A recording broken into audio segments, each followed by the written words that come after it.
Vous écoutez le podcast du marketing, épisode 221.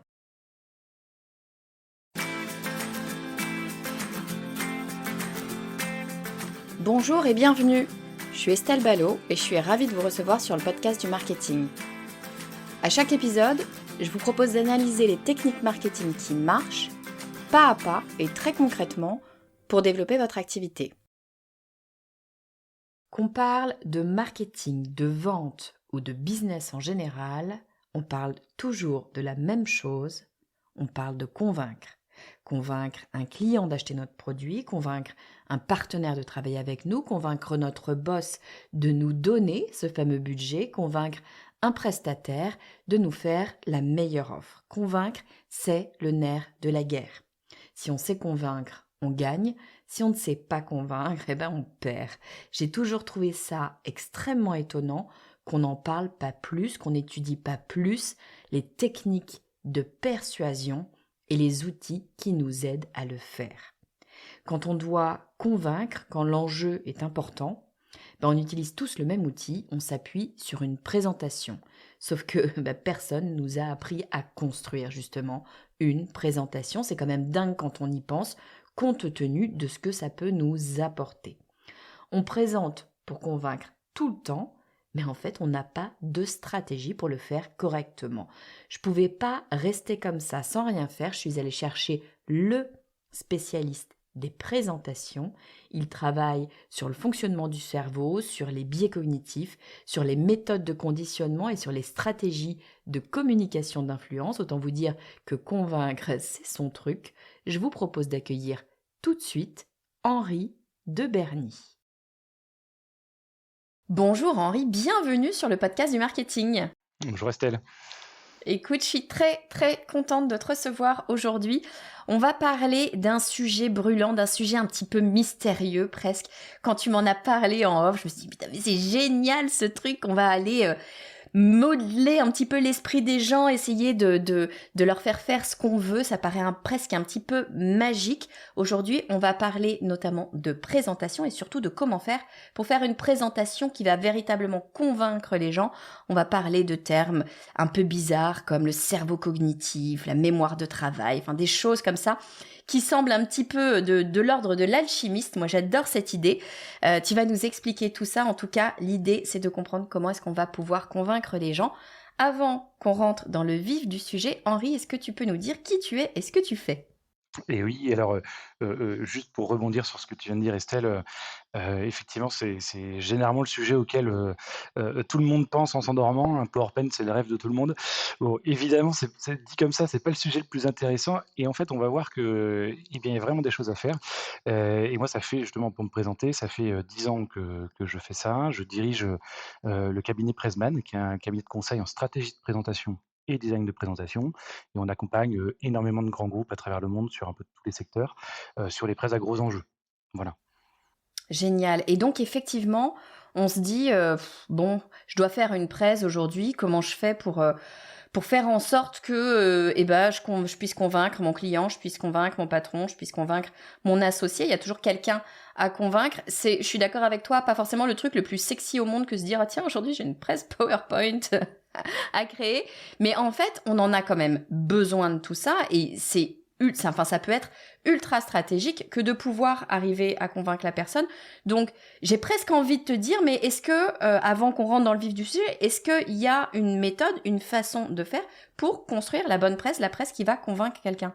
Alors, déjà avant de répondre à ça, il y a ce que tu as dit, c'est-à-dire que quand on fait une présentation, évidemment l'objectif c'est de convaincre. Et parfois on l'oublie, on se dit, «Je fais une presse pour présenter». C'est bien, c'est sympa, mais ça sert pas à grand chose. Évidemment on cherche à convaincre derrière. Heu, donc, ça veut dire aussi qu'il va falloir prendre ça en compte lorsqu'on va concevoir la présentation. Et puis le deuxième point qui est important, tu l'as aussi dit et du coup je vais insister là-dessus, c'est que la présentation, c'est un peu le dernier maillon, dans la prise de décision.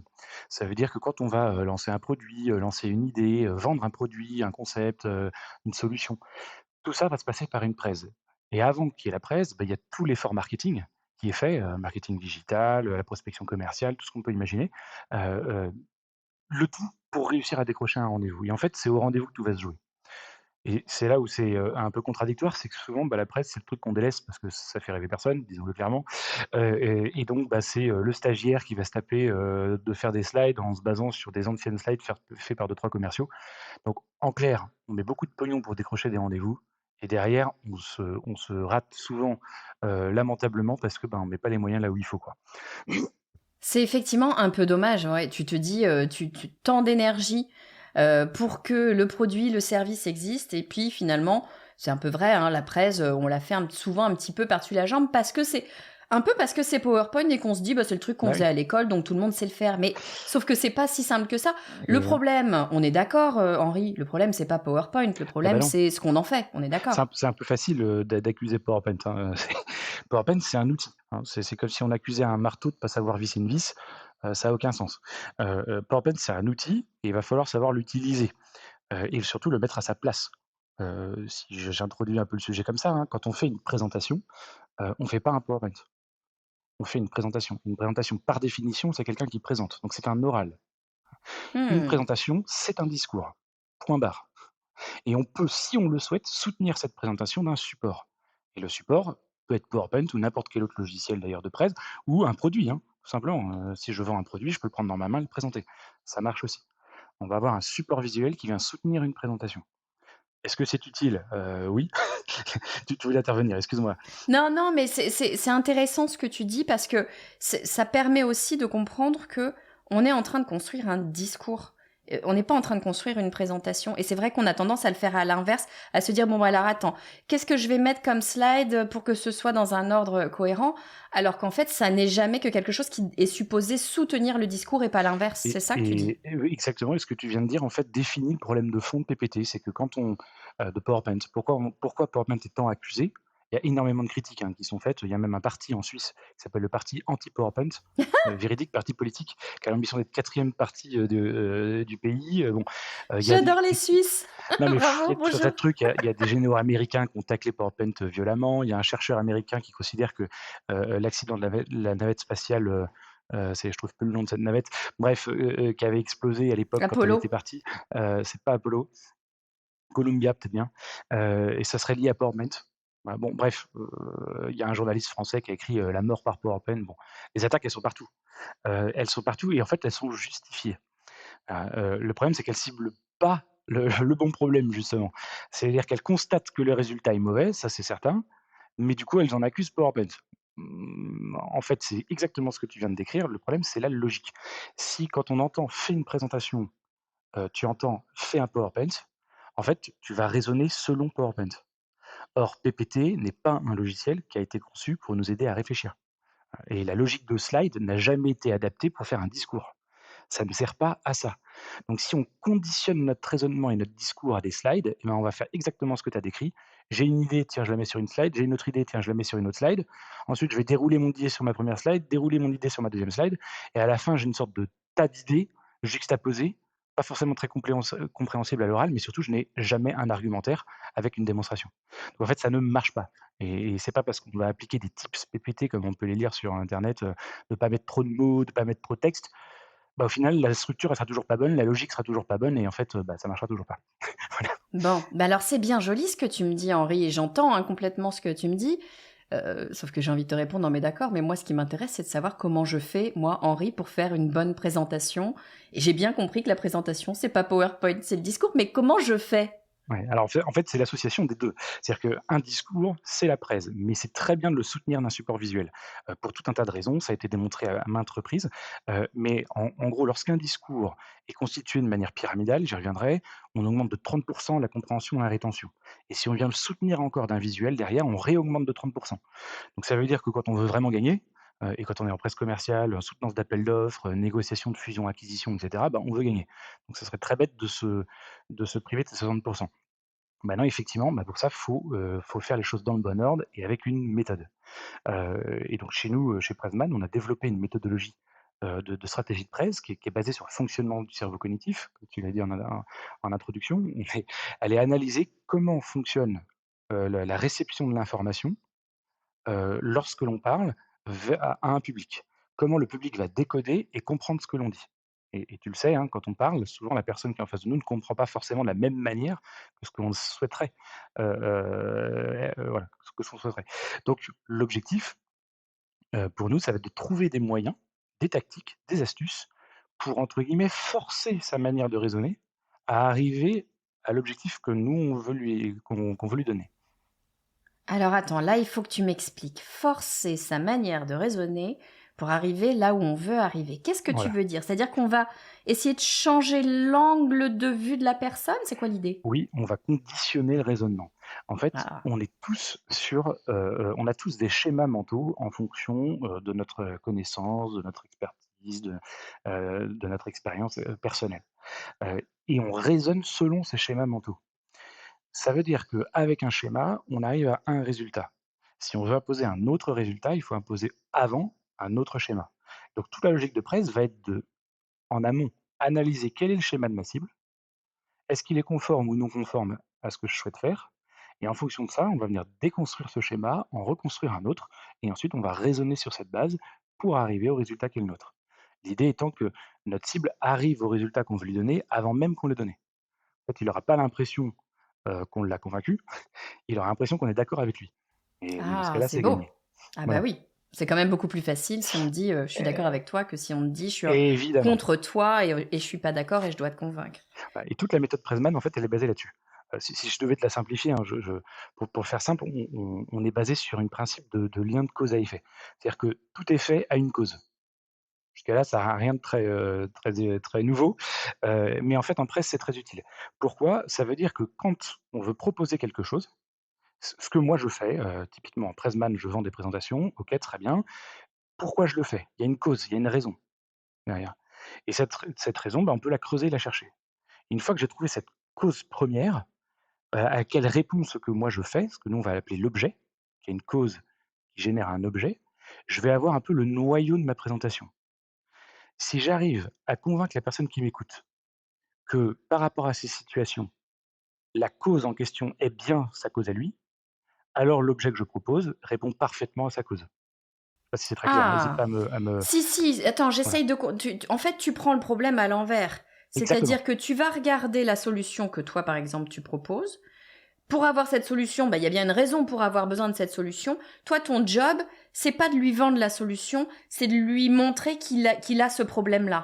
Ben oui, parce qu'en fait, et ça, je me tue à le répéter, malheureusement à beaucoup de clients, je dis malheureusement parce que ça devrait être une évidence, mais lorsque, par exemple, on vend quelque chose, que ce soit une idée, un concept, un produit ou un service, peu importe, quand on vend quelque chose, on ne va le vendre que si la personne en a besoin. Eh oui. Donc ça veut dire que si elle n'en a pas besoin, elle n'achètera pas. Donc la première des choses, c'est de le convaincre qu'il en a besoin, et après seulement, je vais lui convaincre que ce que moi je propose répond parfaitement à son besoin, et plus son besoin est important et plus il a besoin de ce que moi je propose. Donc ça veut dire que je dois le conduire de là où il est, vers une situation qui n'est pas confortable, où il a un besoin qui n'est pas résolu et qui est en plus très important. Et si j'ai réussi à faire ça, alors ça tombe bien parce que j'ai parfaitement la solution qui répond à ce besoin, vu que j'ai trouvé le besoin en fonction de la solution. Et je suis bien parti dans le sens inverse que tu disais. Mmh, super intéressant. Ouais, effectivement, tu es dans une situation où oui, on prend le problème littéralement à l'envers de ce qu'on nous a toujours appris à faire. C'est assez, c'est tout à fait clair. Quand t'as commencé là, ton discours, pardon, je remonte un tout petit peu, hein. Tu m'as dit des trucs intéressants que j'ai pas compris. Tu m'as dit, quand j'ai un discours qui est soutenu par une presse, ça marche mieux. Bon, ok, ça j'entends. Tu m'as parlé de plus 30% avec quelque chose de pyramidal et Oui, plus 30% avec l'écrit. Qu'est-ce que c'est que ton avec le histoire de visuel. pyramidal? J'adore Avec ces termes. avec les visuels. En fait, alors pour te l'expliquer, il faut que je détaille un tout petit peu le fonctionnement de notre méthode. Je ne vais pas rentrer dans le détail évidemment, mais juste les grands principes. Il y a 2 temps. D'abord, on va travailler l'argumentaire, donc le discours. Voilà, ça, ce que nous on appelle la stratégie d'argumentaire. Et puis une fois qu'on aura fait ça, on va se demander comment on le représente visuellement, et là on a des tactiques visuelles. Voilà, pour l'expliquer simplement. Dans la stratégie d'argumentaire, on a une méthodologie qu'on a mis en place, qui s'appelle la méthode Pressman, et qui repose sur des principes. Le principe de la logique globale, je vais l'expliquer, et le principe pyramidal. Ça répond à ta question. Ouais, voilà. Alors, la logique globale, c'est que en fait, dans chaque présentation, il y a, un objectif, une logique, qui va varier selon ce qu'on cherche à faire. Il y a des présentations pour proposer quelque chose, hein. Là, je propose, donc là, il y aura une logique de il y a un besoin, il y a une proposition, mais il y a d'autres logiques qui peuvent exister. Par exemple, on peut chercher à décrire. Dans ce cas-là, c'est que je veux orienter vers un choix, par exemple. Ça, c'est un objectif. Ou je veux, démontrer un besoin ou démontrer qu'il existe un problème. Ou alors on peut chercher à former. Former, ça veut dire soit je veux chercher à expliquer des choses, soit je veux, changer des comportements, soit, je veux faire retenir des éléments. Bon. En fonction de tout ce qu'on cherche à faire, eh bien, il y a des schémas de presse qui vont être différents. On va organiser les idées d'une manière ou d'une autre. Voilà. Le schéma le plus simple, c'est celui qu'on vient de décrire. C'est effectivement celui de la presse commerciale, où si tu n'as pas de besoin, alors il y a pas de propositions qui tiennent. Donc le la logique globale dans ce cas-là, c'est imposition du besoin, démonstration de l'objet, donc démonstration de la proposition. L'idée étant de montrer qu'elle correspond parfaitement aux besoins. Ça, c'est la logique globale. Et puis la pyramide, la logique pyramidale, elle est basée sur la pyramide de Minto. Alors ça, vous pouvez retrouver, ceux qui écoutent, ils peuvent retrouver ça sur internet, la pyramide de Minto. Mais c'est une logique, qui est basée elle aussi sur le fonctionnement du cerveau, qui explique que notre cerveau n'est pas capable, de retenir plus de 3 à 4 informations en même temps. Hmm. Ça veut dire que si on fait, 10 slides, 10 idées, on est sûr à 100 que les gens vont rien comprendre. Voilà. Et en fait, comment fait notre cerveau pour pouvoir traiter plus d'informations? Ben, il regroupe des informations connexes entre elles. Il fait une sorte de synthèse. Il dit: «Ah bah, ça et ça va ensemble, ça et ça va ensemble», et cetera. Et après, lorsqu'il est arrivé à un niveau supérieur, il peut à nouveau regrouper ces ensembles. Il peut les regrouper elles aussi. Donc ça, à la fin, ça forme une sorte de pyramide, hein. Et en fait, en fonction de ce qu'on cherche à faire, si on cherche à être dans la persuasion, on va plutôt remonter la pyramide. On va partir du bas et progressivement reconstituer des blocs pour arriver à une conclusion, le haut de la pyramide. Et inversement, lorsqu'on va plutôt être dans une logique de pédagogie, on va faire l'inverse. On va partir du haut. C'est ce que moi j'ai fait tout à l'heure quand j'ai parlé de la méthode. Je vous ai dit, dans la méthode, il y a deux choses: stratégie d'argumentaire, tactique visuelle. Dans la stratégie d'argumentaire, il y a deux choses: la méthode et les outils. Je descends progressivement dans la pyramide. Ça, c'est la logique plus pédagogique. Voilà. Et on va utiliser ça avec la méthode, et on a plusieurs, nous, des combinaisons d'argumentaires pyramidaux différents en fonction des cas de figure. Non, mais ce qui est intéressant, c'est qu'effectivement, tout commence déjà par ton objectif. Selon ce que tu vas vouloir faire avec ta présentation, tu vas pas organiser les choses de la même façon. J'aime beaucoup cette histoire de pyramide, c'est ultra, c'est très très parlant. Si tu es sur la formation, t'es descendant, si tu essaies de convaincre tes montants, tu vas pas suivre le même chemin finalement. Même si tu parles, pourquoi pas, du même sujet, tu vas pas suivre le même chemin selon l'objectif que tu as in fine. Et oui, et puis alors en plus cet objectif, il n'est pas global, c'est-à-dire c'est pas un objectif dans la presse. Parce que dans une même presse, tu vas avoir des parties de persuasion, des parties d'explication, et qui vont s'inverser, se coordonner en même temps, dans la même presse. Donc en fait, nous, comment on fonctionne pour, justement, donner un peu de matière, dans cette méthodologie, il y a 4 étapes. C'est assez simple. Il y en a les 2 premières, on va analyser le sujet, faut le dire comme ça, et les 2 deuxièmes, enfin les 2 dernières, pardon, on va, faire, le plan et le discours. Voilà. Donc ça veut dire qu'effectivement, tu as raison, d'abord on analyse. Là, tu disais, on part de l'objectif. En fait, nous, c'est le premier truc qu'on fait. On va aller regarder ce que nous, on appelle les paramètres de la presse. C'est-à-dire, quel est l'objectif? Et alors là, objectif, ça doit être un truc clair, hein. C'est pas, je présente. Très souvent, hein, dans 90 des cas, nos clients n'ont pas d'objectif clair. On met du temps à le trouver. On va aller regarder l'objectif, on va aller regarder évidemment les contenus, parce que comme nous, on travaille pour des clients, on ne connaît pas les contenus, donc on a besoin de se plonger dedans. On va aussi aller regarder tout ce qui est de l'ordre de la cible. Quelle est sa connaissance? Quelles sont ses objections potentielles? Quel est son niveau d'intérêt pour ce dont on va parler? Et puis le contexte. Le contexte, c'est qui va parler à qui, dans quelles circonstances. Bon, ça, c'est un peu les paramètres de base. On a besoin de les avoir pour pouvoir réfléchir. Et justement, ce qu'on va faire, c'est la deuxième étape, c'est qu'on va réfléchir, c'est ce que nous, on appelle les fondamentaux. On va essayer de trouver les fondamentaux. Dans une presse, nous, on parle du cœur de presse, qui pour nous, c'est tout se construit autour de ce cœur de presse. Tout à l'heure, on a parlé du lien de cause à effet. Donc, il y a une cause qui génère un objet. En fait, le cœur de presse, c'est ça. Quel est l'objet et quelle est la cause? Quelle que C'est soit la quoi les presse, fondamentaux? Ça veut dire c'est le cœur du message que tu veux transmettre?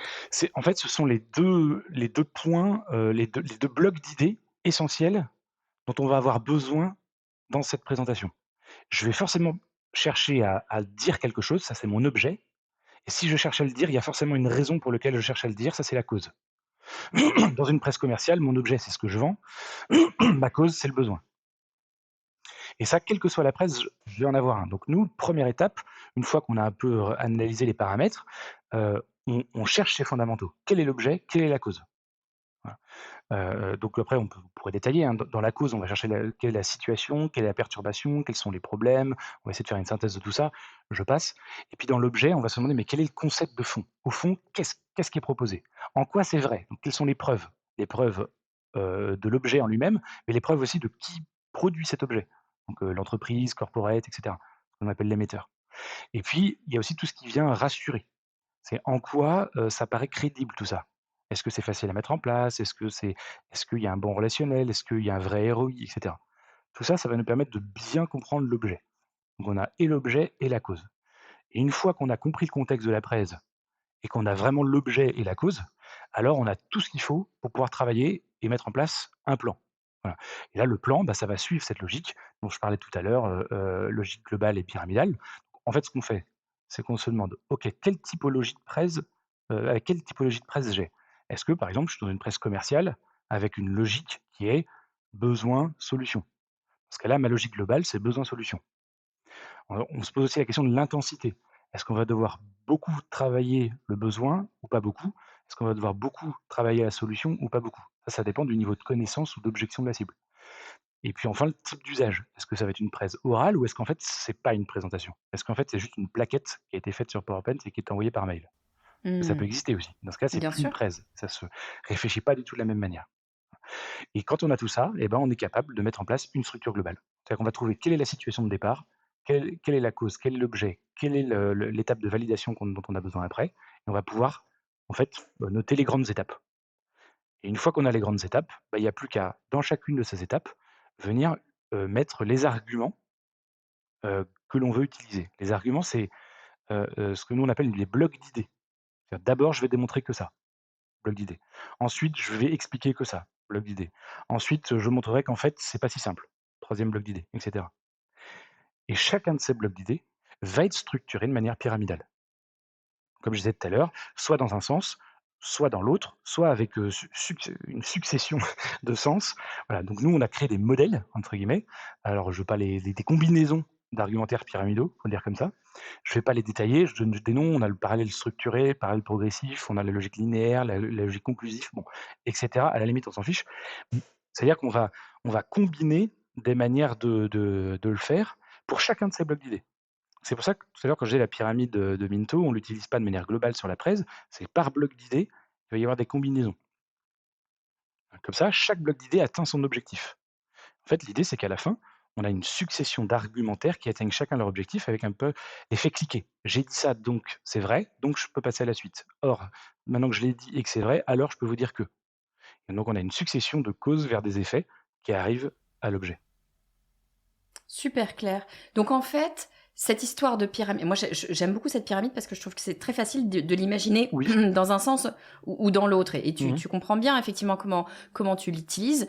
Ce qui est intéressant, c'est de se dire, bah, on a un petit peu appris à l'école que quand tu devais faire une présentation, tu avais un objectif et puis tu découles et tu dois venir prouver ton objectif. Là, ce que tu es en train de dire, c'est qu'en fait, on en a plein d'objectifs qui peuvent être des objectifs différents avec des structures différentes, mais que un objectif amènera un autre qui permettra d'amener à un autre qui permettra Exactement. d'amener à un autre. Et donc, on va passer d'une Exactement. structure à une autre tout le long de notre discours finalement. Eh ben, en fait, ce que tu viens de décrire, c'est le principe de l'argumentaire. Un argumentaire, c'est si ça est vrai, alors je peux continuer. Hmm. Hop, je continue. Alors, puisque c'est vrai, et cetera. C'est un chemin, un argumentaire, c'est un chemin progressif avec des validations étape par étape jusqu'au résultat que je voulais obtenir. Donc c'est pour ça d'ailleurs, ce que tu viens de décrire, hein, c'est exactement pour ça que la succession de slides ne peut pas marcher. Ça ne peut pas être un argumentaire. Et donc, on aura beau appliquer toutes les règles qu'on peut lire sur internet avec le nombre de mots, le taille de police minimum, et cetera, on ne résolvera jamais le problème. Mais alors du coup, pardon, moi demain j'ai un argumentaire à faire, je dois aller faire une présentation devant, je sais pas, des clients par exemple. Mmh. Tu m'as dit que c'était quand même vraiment bien d'avoir un PowerPoint, d'avoir un support écrit pour Oui. pouvoir venir soutenir mon argumentaire. Mais tu viens de me dire que PowerPoint ne va pas pouvoir le faire. Comment est-ce que je fais, moi, pour organiser mes slides, pour avoir quelque chose qui va pouvoir m'aider? Bah, en fait, ça arrive après. C'est-à-dire que, une fois que tu as fait ton discours, alors tu vas pouvoir te demander comment tu le représentes. D'ailleurs, nous, une fois qu'on a fait le plan stratégique, dont je te parlais, avec les blocs d'idées et pour chacun, comment on va l'argumenter, et ben, après, on va noter le discours. C'est-à-dire que pour chaque bloc d'idées, on va se demander comment on le dit et à la fin, on a un discours. Une fois qu'on a un discours, on a la presse, puisque la presse est un discours. Mais effectivement, je te l'ai dit aussi, c'est bien de soutenir ça d'un visuel. Et donc là, l'idée, ça va être de sortir totalement de la logique de j'ai des slides et puis j'ai quelqu'un qui les commente à l'oral, mais ça va être de rentrer dans la vraie logique de presse, c'est-à-dire j'ai un discours et ce que je dis au moment où je le dis progressivement se construit à l'écran. Donc nous, c'est Est-ce ce que qu'on va ça veut... faire. Oui, Pardon, je te coupe, mais j'ai l'impression d'avoir une épiphanie. Alors peut-être que je suis complètement à côté. Est-ce que ça veut dire que ta slide, c'est une illustration de ce que tu es en train de oui, dire? oui, précisément. Et d'ailleurs, ça me permet d'insister sur un point. Quand on parle, c'est progressif. On ne voit pas tout ce que je vais dire à l'avance. Oui. Puisque de fait, hein, quand on parle, il y a un temps qui avance et donc je dis des choses progressivement. Ce qui veut dire que mes slides, elles doivent se construire aussi progressivement. C'est ce que nous on appelle, c'est un des principes sur lequel on fonde le tactique visuel, qui s'appelle la continuité chronologique, que nous on appelle comme ça. Ce qui veut dire que quand je dis quelque chose, progressivement, ça se construit et si je parle d'un sujet et qu'après je continue à en parler, alors ce que je voyais précédemment doit demeurer à l'écran. Puisque je suis toujours en train d'en parler, je suis simplement en train de le détailler, de l'avancer, de zoomer sur un point, et cetera. Donc, en fait, il y a des arguments qu'on doit faire visualiser et après il y a le lien qui existe entre ces arguments qu'on doit aussi faire visualiser. Ça, on l'a quasiment jamais dans les presse puisqu'on fait des tableaux, qu'on va commenter. Or, c'est ce qui est essentiel. C'est pas seulement de voir les arguments, mais de voir les liens logiques qu'il y a et ces liens doivent se construire progressivement en même temps qu'on parle. Est-ce que ça veut dire que je ne dois pas montrer d'informations avant de les avoir dites? A priori, oui, ça va dépendre de l'importance, mais a priori, oui. Typiquement, si on veut, je sais pas moi, expliquer, le fonctionnement d'une organisation, bah, on va pas, balancer toute l'organisation à l'écran et ensuite la commenter. Parce que là, on est à peu près sûr que la personne qui est en face de nous ne pourra pas le comprendre. On revient au principe que notre cerveau ne peut pas analyser plus de 3 à 4 informations en même temps. Donc on va plutôt suivre la logique pyramidale. Je vais d'abord parler du point 1. Une fois que je l'ai fait, je vais faire apparaître le dessous de la pyramide, donc les 2 éléments ou 3 ou 4 éléments qui viennent en dessous. Puis après, je vais faire apparaître les suivants, et cetera. Donc après, il y a des méthodes pour le faire de manière efficace, sur des slides, hein. C'est ce que nous on appelle la maquette opérationnelle. C'est ce qu'on va faire nous quand on travaille pour un client. Mais bon, ce qu'il faut retenir, c'est l'idée, c'est plutôt de faire représenter son discours plutôt que l'inverse. Non, c'est intéressant ça, c'est parce qu'effectivement, je te rejoins, hein, on a un peu pris l'habitude de se dire: «Bah, attends, j'ai mes slides, j'ai» puis alors moi typiquement, tu vois, une présentation que je fais de façon classique, qui n'est d'ailleurs pas vraiment une présentation, qui est plus une plaquette, ça va être un brief pour une agence.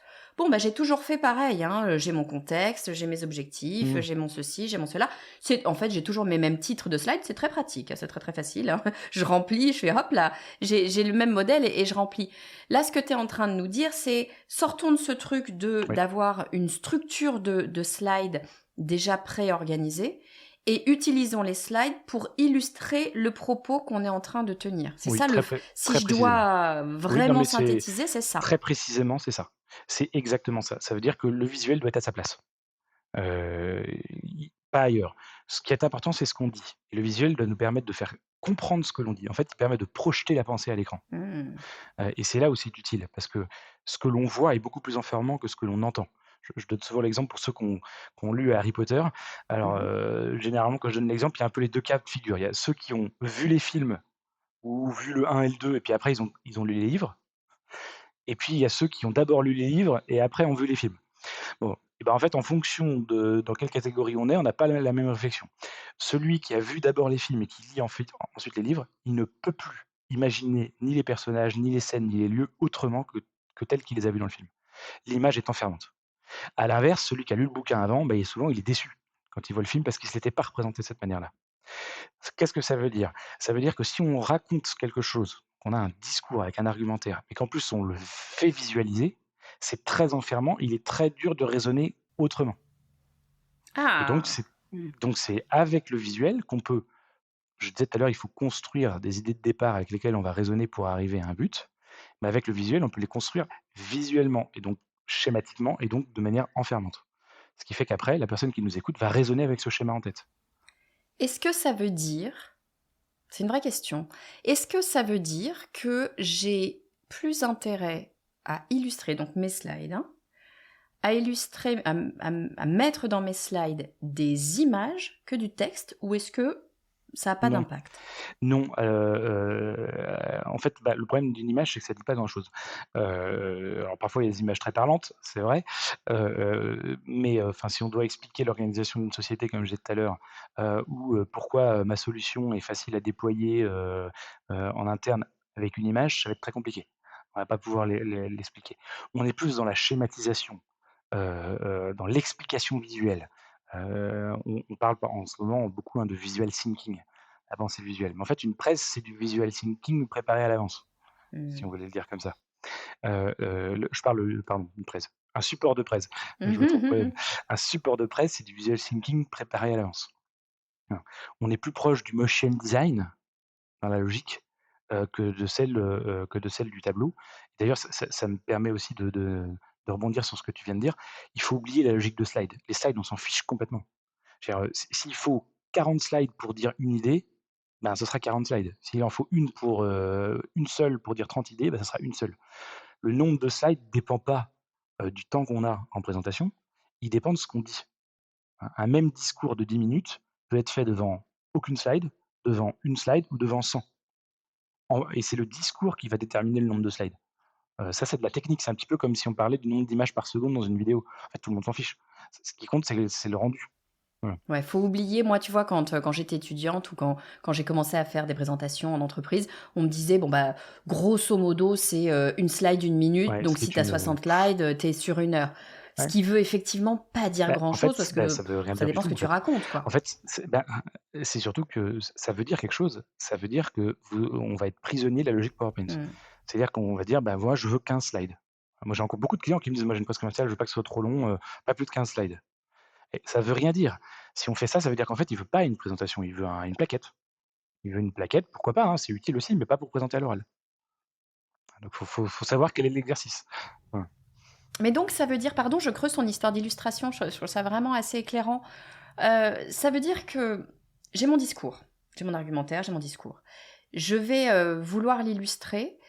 Mon travail, ça va être quoi? Ça va être de trouver le mot qui essentialise, le mot qui fait cliquer une idée, le mot. C'est quoi que Alors, je vais aller chercher? ni un ni l'autre. Le but, c'est vraiment d'illustrer exactement ce que je dis. Voilà, et pas autre chose. Donc en fait, si tu veux, il faut qu'il y ait un lien précis entre ce qui est vu et ce qui est dit. C'est comme dans un film. Si le son, quand quelqu'un parle, n'est pas coordonné, au mouvement de ses lèvres, ça fait bizarre. On se dit qu'il y a un problème dans la doublure. Heu et bah, là, c'est pareil. Il faut que les 2 soient parfaitement coordonnés. Donc si je parle d'une entreprise, par exemple, imaginons, je dis: «Bah, voilà, dans la vie des entreprises, il y a souvent, enfin, il peut y avoir de nombreux problèmes». Bah, j'ai dit 2 choses. J'ai dit: «Dans la vie des entreprises», donc je vais afficher une entreprise, eh bien, il y a de nombreux problèmes. Là, je vais essayer de faire visualiser des problèmes qui viennent se mettre au-dessus de cette entreprise. Voilà. Qu'est-ce que ça peut être comme un problème comme problème? Bah, ça peut être ça, ça peut être ça. Là, je suis en train de faire un détail des problèmes. Donc je vais, je sais pas moi, déplacer les éléments sur le côté et zoomer sur le problème et puis mettre des exemples. Voilà. Je dois vraiment représenter ce que je dis et le lien entre chaque élément. Si c'est un détail, on doit voir que c'est un détail de ce que je disais précédemment.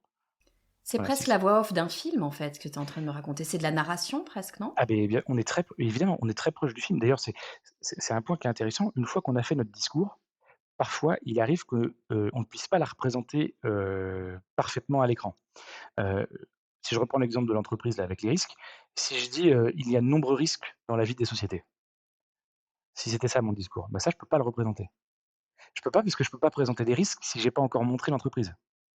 Donc ça veut dire que je vais devoir ajuster mon discours pour qu'il puisse fonctionner visuellement. C'est le même travail que quand on a un livre et qu'on veut faire en sorte qu'il puisse passer dans un film. On ne peut pas prendre le livre et le donner au scénariste directement. On doit d'abord faire un scénario.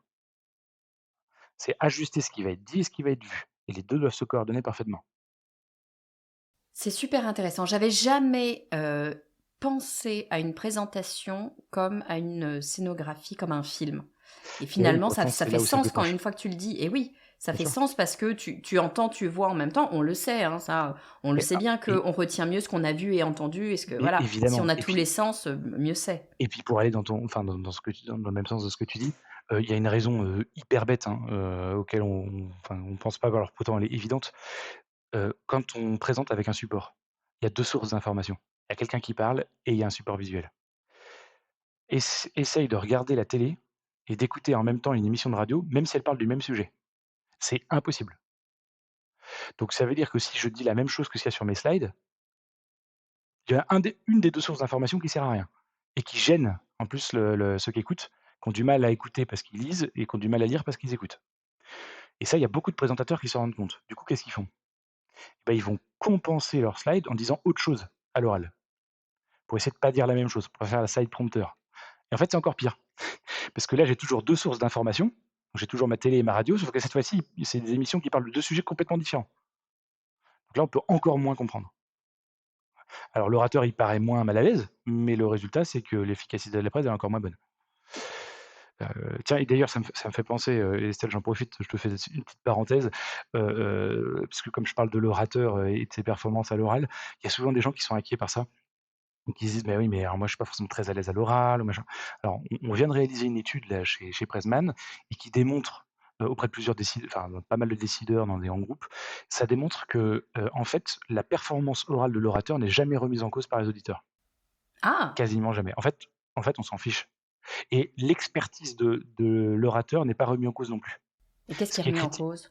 ce qui est critiqué, c'est la structuration et la représentation. C'est-à-dire c'est pas clair, la compréhension n'est pas bonne et puis, il y a une difficulté à comprendre parce qu'il y a une concurrence entre l'orateur et son support. Donc en fait, on est au cœur même du problème qu'il faut résoudre et dont on parle depuis tout à l'heure. Écoute, super intéressant. Merci. Je vais même pas, tu sais, habituellement, je fais un résumé, mais là, on a parlé tellement de choses, et à la fois en profondeur et à la fois de façon très globale, que je vais pas me lancer dans un résumé. Je vous laisserai réécouter l'épisode, d'ailleurs, si vous avez envie de le réécouter. Mais ce que je trouve, en tout cas, ce que je retiens, ce que je ressors, moi, de tout ce que tu viens de nous dire, c'est que je me plante quand je pense à ce que c'est qu'une présentation. Parce qu'effectivement, et pense que je suis pas la seule, quand tu me dis présentation, je pense à mon PowerPoint, alors que ce que tu nous dis, c'est que non, le PowerPoint, c'est jamais que le support de la présentation. Ma présentation, c'est mon discours, c'est mon argumentaire, c'est tout ce que je vais aller apporter. Et deux, que j'aime beaucoup cette idée, et tu vois, je l'avais véritablement jamais pensé comme ça, que ma présentation, c'est la narration d'un film. Et Oui, que mais en fait, il faut c'est vraiment bien que je le sûr. vois comme un scénario finalement. Et que j'aime beaucoup ce que tu disais, c'est un peu la différence entre, t'as le bouquin qui dit plein de choses, qui est voilà, ou qui peut nous emmener dans un imaginaire très profond.